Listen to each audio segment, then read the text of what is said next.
Hi, welcome to episode 2 of the Opposite of Infantry. I'm Kevin Crowsyn, and today I have an old friend of mine. Fortunate to have on Kenny Duggar. Welcome, Kenny. Thanks for having me. Appreciate it. So let's jump right into it. Let's give a little background. What's your story? It's a long question. So the shorter version of that is I'm an Army combat veteran, retired staff sergeant. I was medically retired at 11 years. I joined the Army in 2009 because I didn't know what I wanted to be when I grew up. So here I am. What is that? 15 some years later, 4 years out of the military. I joined as a medic. I've done everything from being a medic to running a clinic in a hospital to being an Army recruiter to now being a civilian again and trying to navigate that and kind of the veteran communities and stuff on the other side of service. Absolutely, man. Just dating me as the old guy. I started recruiting in '09. So, yep, I'm that Everyone's guy got their own now. story. I'm the old crusty master sergeant now. But so we crossed paths towards the was it would I would say towards the latter part of your career, right? Not quite midpoint, but a mid or latter part of your career. Almost in the middle section, probably a Yeah. solid middle section. And then I went on to do different things, and so did you. Yep. Yep. I stayed on in the business and you went back to do more medical things. So obviously the theme of the show is the opposite of infantry. So obviously as a medic, they have a quite a varied. You mentioned being in a clinic, have it being a combat veteran. So walk us through kind of some different points. So you see that chart that we have on to plug the show where you have high violence and high physical demands and low violence and low physical demands. So that's me in the bottom left corner where I am like no physical demand, no violence whatsoever. Like my weapon was locked up. And that's basically been my 23 plus year career is pretty much existed in that bottom, not even the bottom quadrant, just the bottom point of it. So obviously you've had quite a variety. So walk us through kind of some of the main points where you would find yourself on that chart at different points in your career. Right. And you mentioned as a medic, that's almost exactly the opposite of infantry, as opposed to taking versus saving. If you want to get real, real literal, my There's a first, different definition of the phrase. yeah.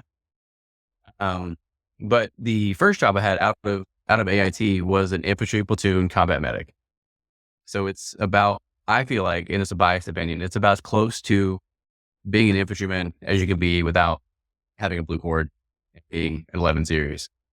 Um, I slept with those, like we all had like the same rooms. Like I was embedded in that unit 100%. I deployed as a combat medic to Afghanistan in 2011 and went on patrols. I walked with those dudes. I slept on top of OPs with those dudes. Like it was about as close to the more violence, more physically demanding side of the spectrum as I think you could get. The way I like to look at that is if you look at how much I weighed and then how much my gear weighed plus my aid bag. So everything everyone else was carrying plus my aid bag, that was really close to like another 60% of my body weight. So I weighed 150-ish at the time. Me and my gear was over 220. So that's really hard, especially on a smaller framed guy. Like that's hard on your body and keeping those dudes and knowing, I'm sure they're on edge. I'm confident they were on edge, but so was I because I had to be able to react and help them if necessary. I knew that they would help me, but they had a whole different job too. So in my experience, and experiences may vary. I think I've seen and heard you say that a few times, but Yeah. experiences may vary. I was definitely in that top right hand corner. Hmm. Now, shortly after that, I ran a specialty medical clinic in a hospital. Definitely the opposite of violence, like less violence, less physically demanding.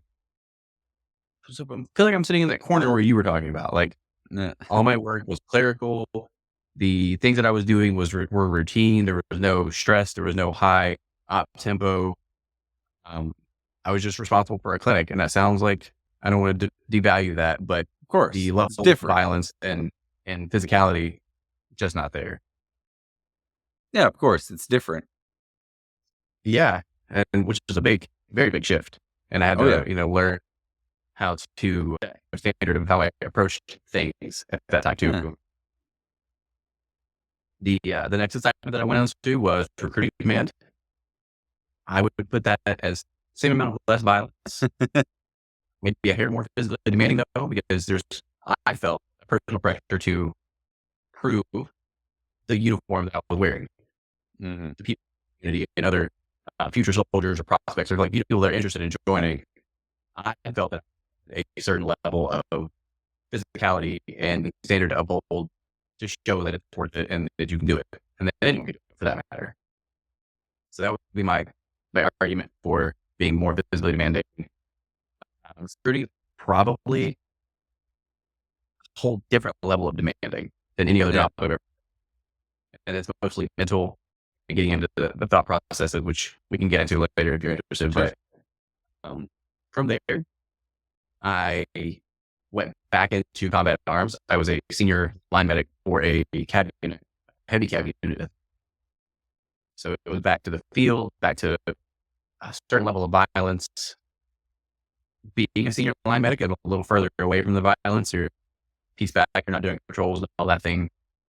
But definitely more physically demanding, and that is probably where the physical demanding started taking a toll on my body, which was ultimately Mhm. the reason I got out. But so I feel like All I've over. landed on both sides of that.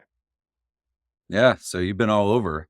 So one thing that I really want to touch on those first couple that big shift in your early in your career when you went from hanging out with the infantry guys to running a clinic.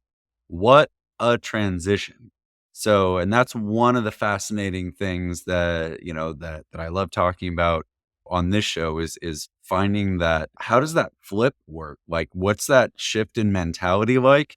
Because everything from culture to the camaraderie to the trash talk to even how you do business. You mentioned you had to approach things differently. What are some of the biggest shifts and kind of culture shock adjustments you had to make going from essentially a combat arms lifestyle to an office lifestyle? That is, you're right. That is 100% a big shift. And as cliche as it may sound, I think the first thing that I had to work on was my math. And that may not surprise you. The infantry, combat arms, you think all the other stuff. You just say whatever you think comes out. I think I lost a lot of filter those, but you come back to the clinic and you're dealing with veterans, dealing with spouses, you're dealing with children, you're dealing with my clinic specifically. Could and would see everything from a veteran parent, or an active duty parent and their children, to 80, 90-year-old veterans from like probably World War II at the time, Korea. Wide range of things, and you really have to understand your audience and who you're talking to, who you're talking in front of. I've never worked alongside doctors and nurses and all the other medical MOSs that existed. Like I would work alongside those, which then changed my approach, being a little bit more politically correct in some tones, in some instances, maybe being a little less demanding Mhm. than line. When things go south, I then become in charge. Even as a private, Yeah. I become in charge. So that had to kind of get toned down some, and then just understanding that the goals are different, and every day you have a better routine too. So for those are the biggest changes I think that encapsulate. It sounds easier than I remember it being, for sure. Yeah. So how about the flip side of it? What did you bring with you that did work? Because obviously certain things you have to change. What were you able to maintain? What did you learn from your combat arms life experience that did translate over to kind of that office life? Any specific skills or tactics that worked? It's almost like the idea of bedside manner, understanding that you deal with so many different people as a combat medic in general. Like I've treated like Afghani civilians. I've treated like Afghani border patrol folks. Like I've treated a whole wide range of people, like, all the way down to like, different people that serve alongside us. So that idea of just knowing that there are tons of people out there and being more culturally aware, being more present in who you're talking to and looking around and just understanding so you can address those pieces. And the idea of teaching people as you go was a big part of it. By the time I was a combat medic, I wasn't an NCO yet. It wasn't a time. I wasn't a sergeant or anything like that, but I was a more senior one. So I had the ideas and the routines to train people and to teach people. So some of the other folks in the hospital, we're all soldiers in the general sense. So we're all trained to do certain things. And there's the Army warrior task, like AWT skills, which are in the hospital, it was silly in a certain way, but you go out in the field and you learn how to do maneuver drill 1 or 1 out or battle drill 1 alpha or whatever. Like you have to learn those things. So I was able to take some of my own teaching skills and experiences back and just show what that looked like in real time to people that maybe have never been there. There's medics that go straight to the hospital. There are laboratory techs that go straight to the hospital. There are nurses that get direct commission. There's a ton of things that real world military life experience you can kind of bring forward and help introduce people to. And I think you're doing a disservice if you don't share that knowledge, land somewhere. Absolutely. So we've talked about your shift going from combat arms to the kind of lesser intense areas. So that was one shift. Did that shift parallel your transition from military to civilian and veteran? Were any of those transitions that you had going from a combat life to kind of an office life, was there any similar challenges in your transition out of the military that you kind of could draw from your previous culture shifts? The more you go through these, the easier they get. I think service members do not put enough weight on the fact that they know how to offboard and onboard places. So when you come off an assignment, generally speaking, you have a list of things that you were doing. You maybe hand those projects off to someone else. You do a good like warm handoff, is what medics call it. And when you start picking up something, we're always getting to new units. We're always getting new leaders. We're always getting some change in diversity and growth pieces. So those understanding how people think, understanding what their priorities are, getting all this information and absorbing it kind of quickly, and immediately being able to turn around and apply them into useful. When you train on the task so much, you get the muscle memory piece going. You then know how to adjust. You just know how to adjust, and part of who you are. So those transitions really are probably the most helpful things when it comes to getting out, because then it's just another transition. You just have to be aware of what it actually entails and how it is different. But every time I've gotten somewhere, every time I've taken a new job, I've been implemented on my ability to onboard and onboard myself at that matter. But I know what I need. I know what I'm looking for because I've done this a few times. So I understand it. Oh, that's interesting. I think that's a point I hadn't consciously thought about. And that's as I prepare, I'm 900 and some odd days in counting, plotting my transition out as well. So, but that's a great analogy. And I think that's a skill that a lot of us don't really, you don't really consciously think about it, but that is a great skill to have. And that's really neat to think about, especially going through those. I want to switch gears and again, I like this idea that you've gone, your experiences going from combat arms to a more office style bureaucratic work to civilian. So I want to kind of retrace those steps again, but this time I want to talk about it within the context of the culture and what I'd like to call the sibling rivalry. We trash talk. There's pogues and legs and there's slick sleeves and there's all these little trash talk derogatory terms. And one thing I like to address on here is that that's part of our culture. I think most of us accept it. I would say for me personally, I can't speak for everyone. As super pogue, I've never really taken offense. I've always been able to find the humor and just understand that it's a little different. But how was that from that perspective? You know, we've talked practical skills, but were you ever were you kind of allowed to be in that cool kid club as the medic at the infantry guys who were talking trash on probably the very people that were working in the clinic that you would ultimately go to later? So talk to me about that. The being being a medic in a combat environment and how that culture, did it wrap you up into it? Were lines crossed? Did you get wrapped up? And then how did that shift or affect your mindset when you were on the other side of it? That is an interesting question. And from a medical perspective, I have this, I have it wrapped up to this idea of being called doc. Mm-hmm. Initially, you're just a medic. Yeah. And you have to those guys, you have to prove your words. You have to prove your words, your weight. And Sure. once you do, you're that doc.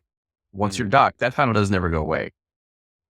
Like you have kind of earned your merit or your stall and done that. But now with that being said, kind of like you're talking about, you go back and you work in a clinic, the same folks that you're working next to who may have the same exact skill set, who may have a higher skill set than you, just haven't done it or haven't proved themselves to those guys. And so there is that conundrum, that dichotomy of what gets said, what gets meant. Mm-hmm. I think you're alluding to the idea and the difference between what gets said and what gets meant Mm-hmm. when someone goes at it. And I never personally took offense, but I also felt like I could straddle the line between being a super vogue, because I'm never getting, that's never happening. Like combat infantry Yeah. badge, nothing like that's ever happening for me, or was never happening for me. So there's only so much you can do about that.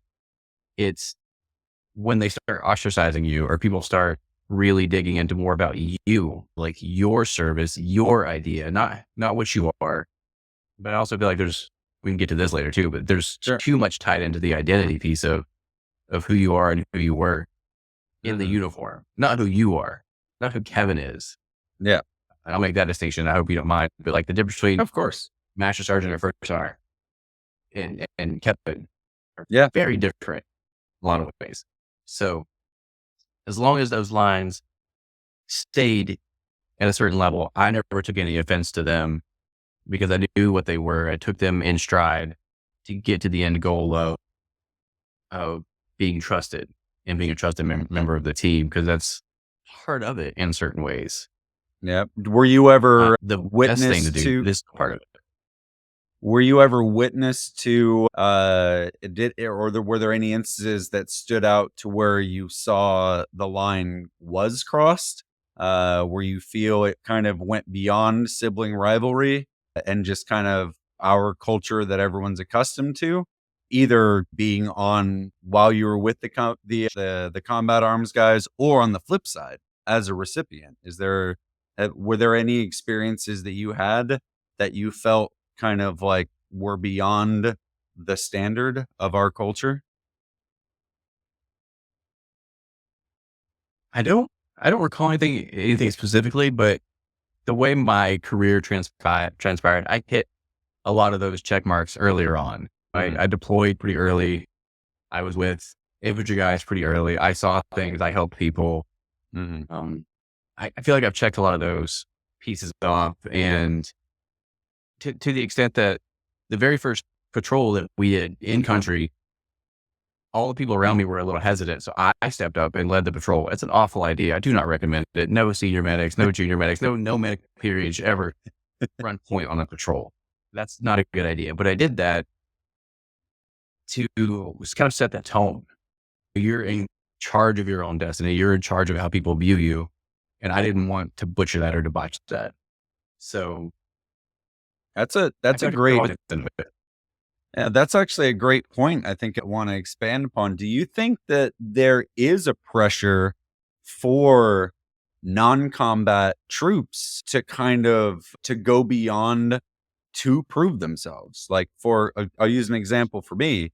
When I was in Kuwait, they were taking volunteers to run convoy escort, to run gun trucks, and it was just, "Come on, come all," and I'm like, "No, thank you. I'm I'm an Excel guru. I'm really good at doing these PowerPoint slides, and there's been a lot of, I had to reconcile my own, like, was that cowardice on my part? Or should I have done that to prove that I was more of a real soldier? Ultimately, I've come to peace. Like, no, like I have a particular skill set that I'm better at. And if I did volunteer for that, I probably would have gotten myself or somebody else killed, not out of cowardice, just because out of like, that's not anything I've ever trained for in any sense whatsoever from basically since basic. The last time I would have done anything even remotely close was basic training. So, and again, there's probably people out there to listening that would be like, oh yeah, totally coward. Like, when, hey, that's your opinion, but there was a lot of pressure. And I think you bring up a good point of, hey, like, when you're around those guys, do you think that that's maybe an unfortunate byproduct of military culture? Of maybe we don't realize, like, medics, admin specialists, supply sergeants, drivers, like, we're not trained to do that stuff. And the ones that do it, hey, a lot of times it's in heroic circumstances, sometimes it's in unfortunate circumstances. Not to say they can't do it. I mean, we're not denigrating or saying anyone can't. But this idea that maybe I should step up to show how tough I am or how cool I am or prove myself to these guys, kind of expand more on that. Like, have you seen, obviously you did it firsthand, but did you see that elsewhere? Do you kind of feel that that is a byproduct of our culture? I do and I don't. I think a Okay. lot of that is an internalized thing that you already have. I think you potentially have that idea or that belief that you need to prove yourself, and others maybe understand their strengths more than other folks do. So some people are going to feel the need to do that outside of their scope, outside of their wheelhouse, and try and prove something. And others are more at peace or Hmm. at peace with what they are good at and kind of know what value they bring to the table. And I think you do or you don't. Hmm. I've seen medics that said that I'm good at this. I'm not your job is your job. This is my job. So unless you want to do my job, then you keep doing your job. Yeah. I don't want to actually do my job. So do your job better. Like, it's a preference, maybe not a preference. It's the way that person approaches Yeah. life in general, I think is what More kind of drives intrinsic. that way. Yeah, I think so. I think it's more of an intrinsic need to feel included even, or to prove yourself, or others are just comfortable and they know what they can do and what they can't. Absolutely. And sometimes the nature of this business, we are in the business of violence. When like you said, you've plotted a bunch of different places. One thing we were talking about before we went on the air, I like this phrase that you used, translating violence. As you've transitioned out, you mentioned the kind of learning and adapting on how to make that maybe not relevant, right? Probably not the good word, but trying to convey your experiences to a non-military audience. So let's kind of dive into some of your, obviously medically, you're medically retired. So that likely, does that draw a lot of questions if that comes up? Do you get a lot of kind of like, oh, what happened, or how are you hurt, or what? Do you kind of get the civilians and again, not maliciously, just out of curiosity, that they kind of want to know? Or what's kind of that experience been like in terms of your ability to not only convey your story, but translate any violence that you've experienced in a practical manner for your career progression? That's Yeah. So I usually only go as deep as someone is interested in going. I found that unless someone has personal experience with some facet of military service, service is service to Yeah. them. So they don't care. Quite Yeah. honestly, they don't care what's on your shirt, what's on your uniforms, what your military awards, decorations, sleeves, nothing else. Nobody really cares. So I usually only leave it at the point of I did just over a decade, at like 10 and a half years um, in the military. And I'll leave it at that. If they have questions, why did you go to 20? Because my body said no. Like, my body said no. The Army agreed with it. And that's where we're at. But yeah, I don't go much deeper unless someone has a curiosity or a question. I make it very clear that I'm open to those. But Mm. also, like I said, unless people have a touch point that they want to hit at or they want to mention or they want to discuss something, Yeah. generally for people, service is service. You did it or you didn't. Yeah. And Maybe I the think question of what did you do comes up, but that's it. I think that point that you said, service of service, kind of contributes to the imposter syndrome of some of the opposite of infantry people. Like I remember coming back from Kuwait in '05, and people I see pictures or see me in uniform when I went back to the reserve and going to my drill. People, oh, thank you for your service. And like, oh, I just got back from deployment. People don't, like you said, to them, service is service. So as far as any layman was concerned, I was like some combat hero. I was like, no, I sat in office, had air conditioned tent. It was great. Like, and that kind of almost is like for someone like me who's fortunate to not have seen things that other have seen or experienced damage that other people have damaged. And people like me, I've talked to many who were like, it almost makes you want to be like, no. Like people say, thank you for service. No, I didn't like no, I didn't really do anything. Like guys like Kenny, like I'd point, oh, Kenny, thank Kenny for his service. Like that's, but you see what I'm saying? And it's like a trickle downhill thing. Like even you, someone who's medically retired, whose body broken out, even you're going to have somebody else where you're like, oh, no, not me. There's people that had it much worse off. And then there's people echelons below you, people like me who are like, who would point to you as the reference guy. So it's just kind of that interesting idea when to a civilian, yeah, service is service, but the kind of layers that we feel as service members and veterans, is that something that you've seen or kind of experienced in the veteran community post military? Either by yourself or some of your peers or groups that you've been in. I have friends that live on both sides of the spectrum to where they have the words, the decorations, the stories, and the personalities to rise to that level of conversation. If we want to kind of go to that idea, like they're like, thank you, I appreciate it.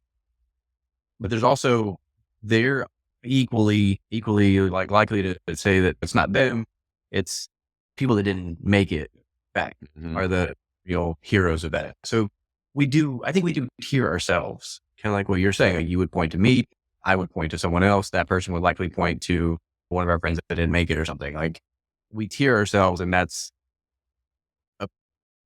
it's not a bad thing as long as it's kept within context and internally. I think Yeah. it acknowledges perspectives, Yeah. acknowledges the fact that we are different, but it also devalues at a base level that we all did something that so many other people can't, won't, or are just not able to do.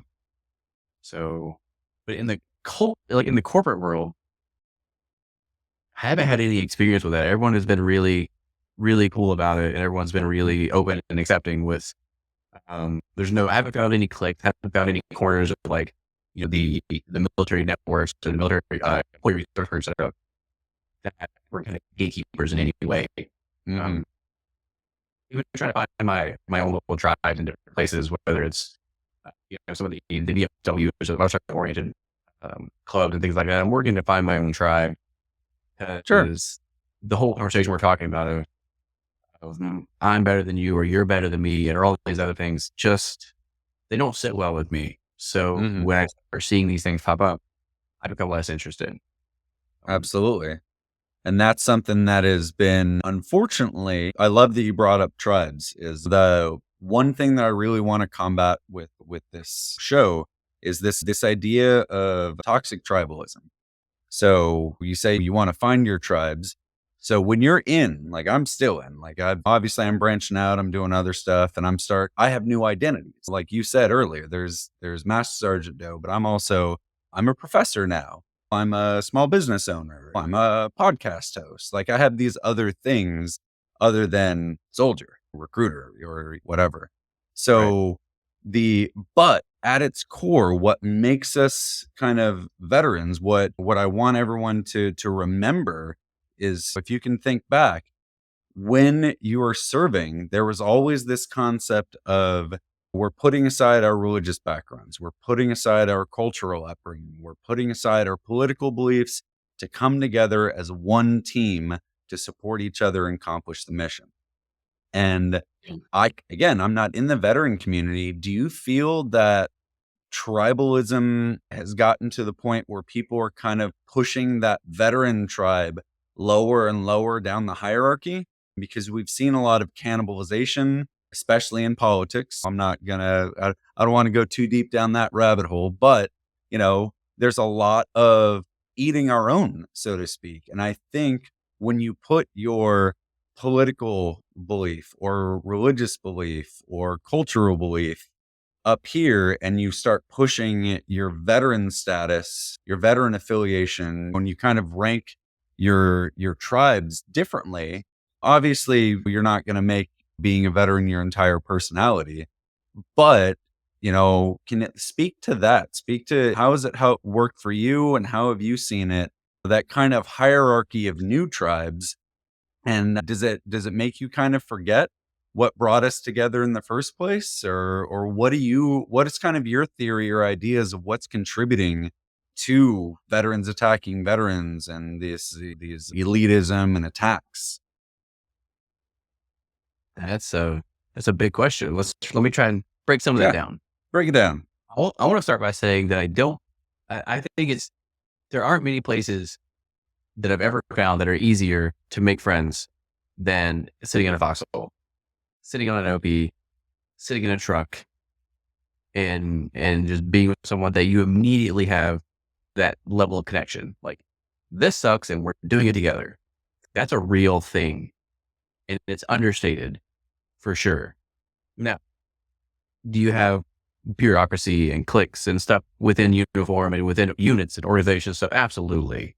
Mhm. But I really feel like that's you can put all that stuff aside and get the job done over that same common bond of it's your time, it's your energy. You are still on the same team and you know it. You know that you're on the same team most of the time. Experiences vary. So Yeah.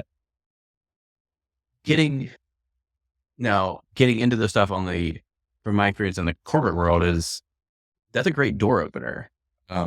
Say your service is a great door opener when you're trying to meet new people, meet some of the DEI initiatives or the veteran recruiting teams or things like that. That's a door opener. But there's no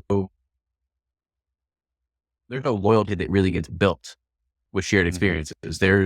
The bond is different. It's there, but it's looser. It's like tying a knot versus tying a double knot. Yeah. When you get in combat or a double knot, the thing in the corporate world, when you affiliate veteran with veteran, I think you get this like knot. It's not really, it could be pulled apart. So that's what I think my biggest thing is you have to find the secondary connection point for those, in my experience. Like, cool, you're a veteran too. What was your MOS? Where did you go? Where did you come from? Find that secondary shared experience to make that bond a hair tighter and get down that path of establishing something and something meaningful, something worthwhile. I feel like I'm missing a part of your question. Yeah. Or were we missing in there? I was to say, I'm going to piggyback off that. For me, my secondary has been my college, University of Florida Gator. So that's been an incredible intersection with the military alumni network there. So now kind of the passion and fandom of your alumni network of college combined with military, that's been my kind of secondary. And that's how I've been able to make a lot of really good connections and make faster friends and really get tight with people. And like you said, it's exactly having, okay, veteran, but also this. That was a really cool thing. In the corporate world, we're talking about one item I want to touch on as part of this is the translating of violence. So obviously you're not going to put like got into it in Afghanistan on your resume.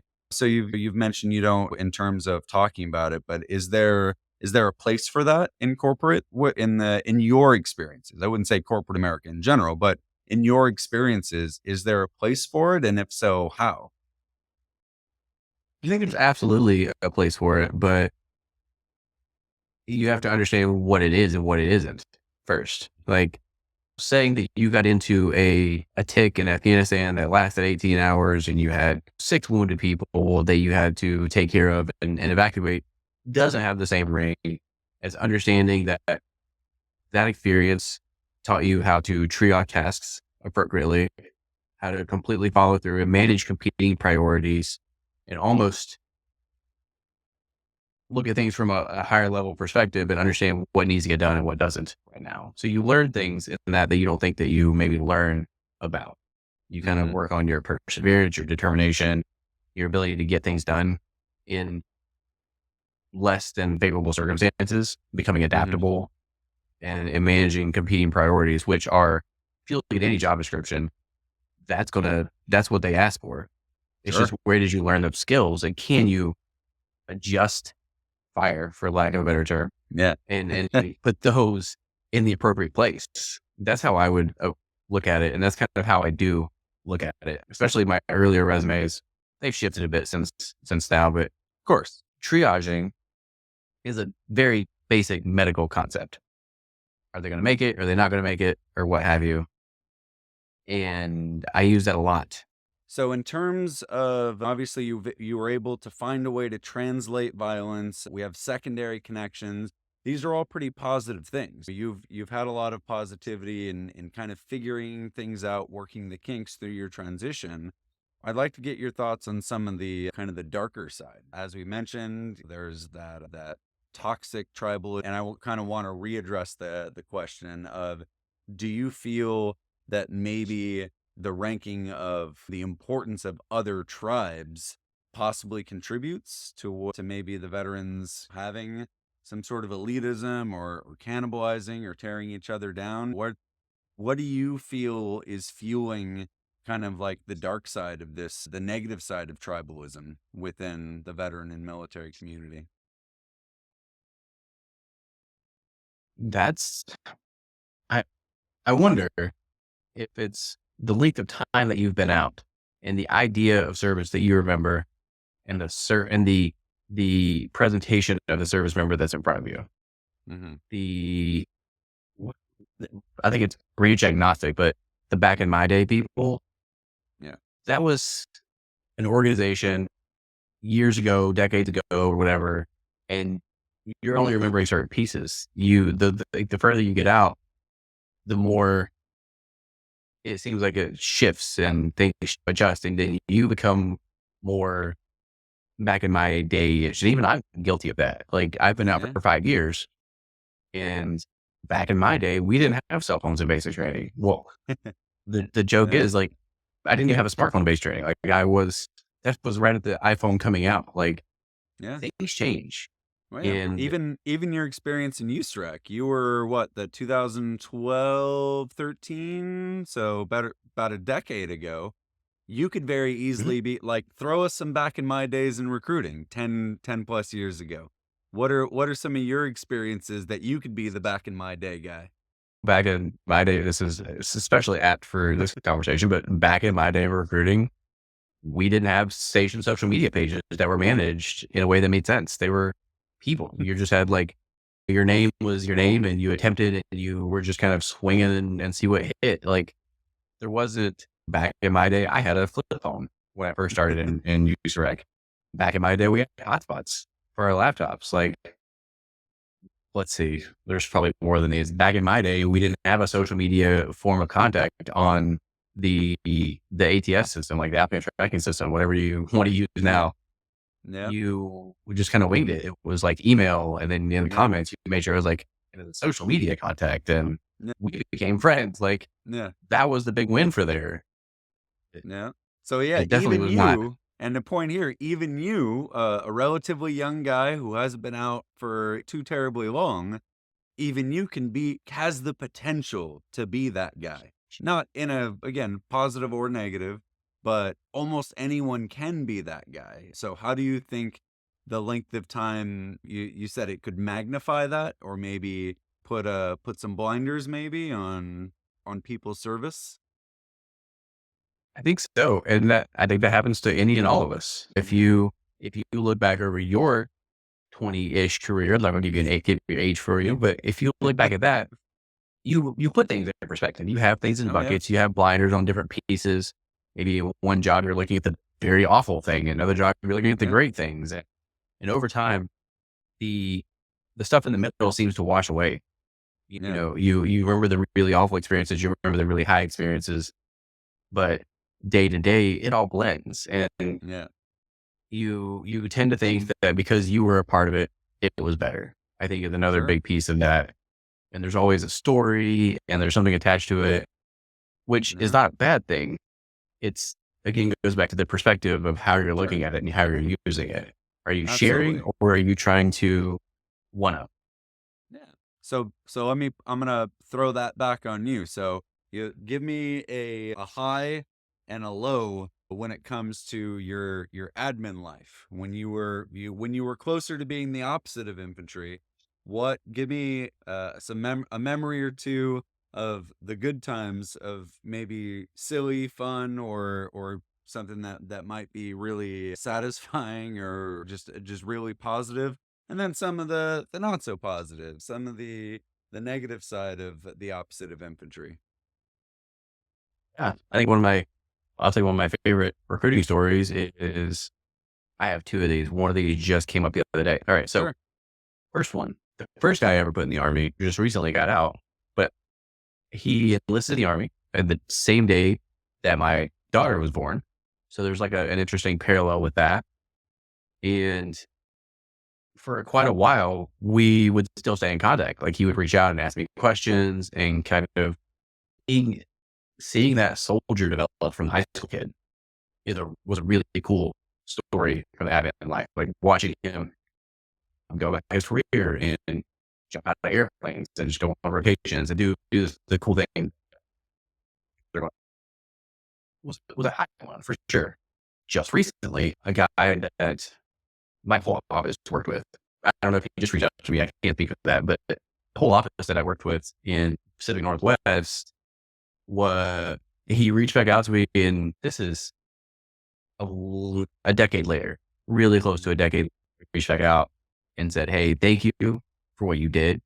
Thank you for getting me out of this town. Thank you for helping me get money, go to college, and get custody of my kid," and some other like stories that I remember very vaguely remembered. We started talking and it kind of came back like this dude's situation was poor. It was bad. And we got to the point that the recruiters in my office, we all like pitched in and got him lunches and got him dinners and like kind of helped take care of him until he shipped and left. And to bring this whole circle, this dude is now a staff sergeant first class, I think. He's an army recruiter that he volunteered to be an army recruiter and is now a station commander because of the impact that we made by taking care of him and actually showing him the entire honest answers of sometimes it sucks, sometimes it's great, but this is what happens and this can get you to where you want to go and just bring that whole background circle. Man, I thought about that for weeks after he messaged me and said what he said. Now, the flip side, the bad things. I vividly remember working 30, 45 days straight. It's one thing you say you can go home with your family every night. It's another thing to go home when everyone's asleep and get up before everyone's gone or everyone else gets awake. Yeah. You know what I mean? Like just because you're home doesn't mean that you're home. Yeah. It doesn't mean that you're able to see your children or what have you. That's a different perspective that isn't taken into full consideration, I don't think. The other things that happen as well, like you're working probably a solid 12-hour day because as you kids get out of high school and then you got to talk after the fact or you can't reach them, but you still have to start at 6:30 and do PT because that's the army. You know what I mean? Like there's a whole spectrum of conundrum there. And I think from my personal experience, most soldier members, most service members go to school at some point in their career. So when do you take school? When do you take classes? You do that at night, asynchronous, and you have to work on that. And back in my day, we had distance learning pieces for NCOESs or service schools and stuff that you had to complete, and they don't pause because you're in school. So your workload adds. I vividly remember Yeah. PT or unit PT or station PT at like 7 in the morning. You do your whole work day, go home, eat some food, maybe say goodnight if you're lucky. And then I do class work and distance learning pieces for NCUS until 2, 3 in the morning. And you do it again. Yep. That's one thing you had mentioned before. Talk to us about reverse mentorship. That's a big topic that you had brought up in our previous conversations, comparing especially your time in recruiting versus now out. I think you have a great perspective, again, comparing and contrasting of what you've experienced as a civilian now and then what you experienced previously for that topic. Yeah. This is another case of experiences may vary, right? But there's some military leadership that got to where they got to because they worked there long enough. And maybe that's not based, their success isn't driven by accolades or whatever, but it's driven by people. It's driven by certain time in service. It's driven by certain assignments. There's a ton of reasons. And just because someone got promoted doesn't make them the best fit for that job.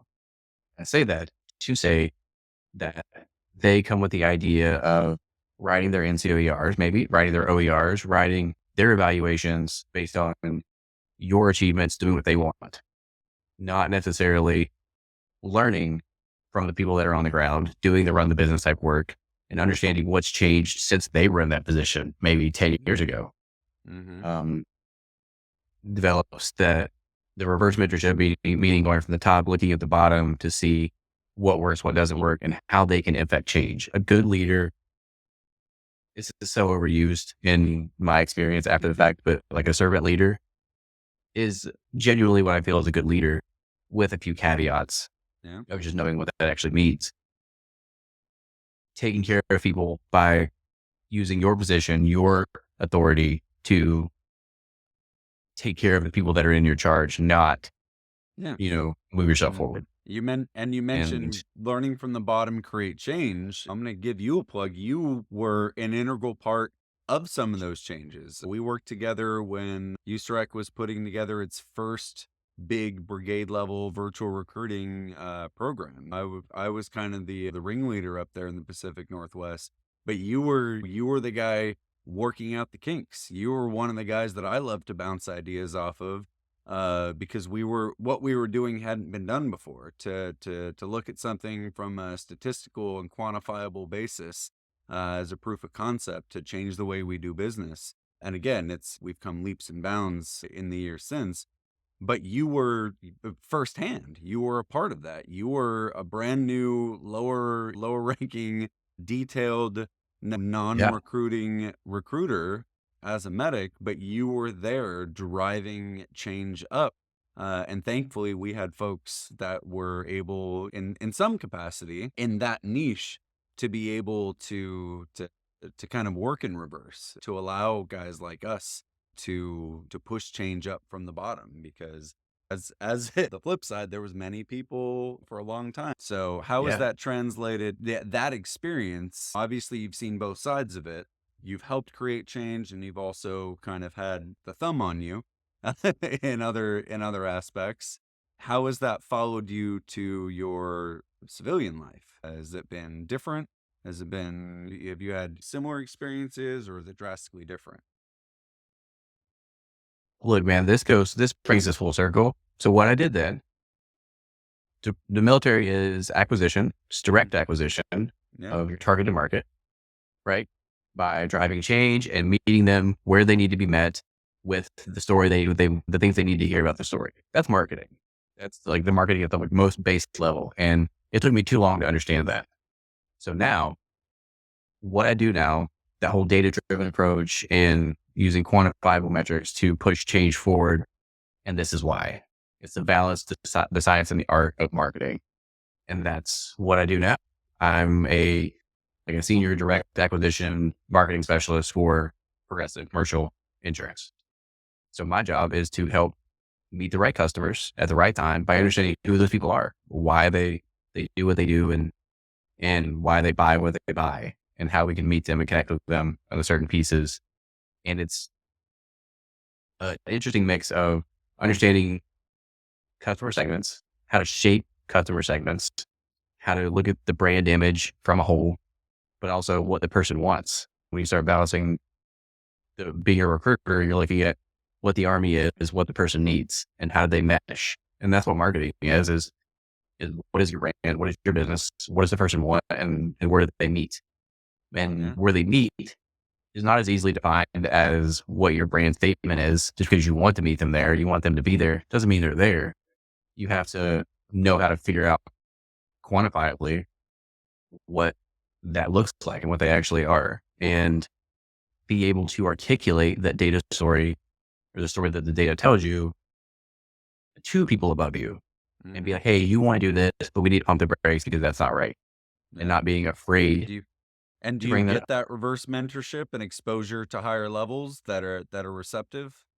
I'll put you on the spot with your Yeah. bosses, but No, I do for sure. Actually, I've been in the position to, talk to a ton of people that work on either website pieces, that work on the pricing for policies and understand how those work. But you have to be able to talk up. You have to be able to speak up and say what you're going to say and be convincing and be sure about it. And those are the things that I 100% learned over a decade ago, trying to work and push my way up and push my ideas upwards through people that didn't quite get it. But that just means that's an understatement. Taking, yeah, that just means that you have to take the statements and direct them in a way that makes sense. Just because it makes sense to you doesn't mean that it reaches your target market. And that's all communication is target market. So I've how does that joked help about how them? it's being a translator, cultural translator, even within an organization. Each organization has its own lingo. So you have to be able to speak that lingo. You have to speak in terms of priorities that are important to your organization and your bosses. So I always say that the ability to translate is not in literal languages, but in terms of data, in terms of priorities, in terms of corporate slang or military lingo. That's a key aspect. But absolutely, and I'm Absolutely. glad to see you're doing well. Like I said, I've been fortunate to work with you many moons ago and kind of keep in touch and see your progression. It's been really cool. As we wrap up today, I want to circle back to that core concept of the opposite of infantry.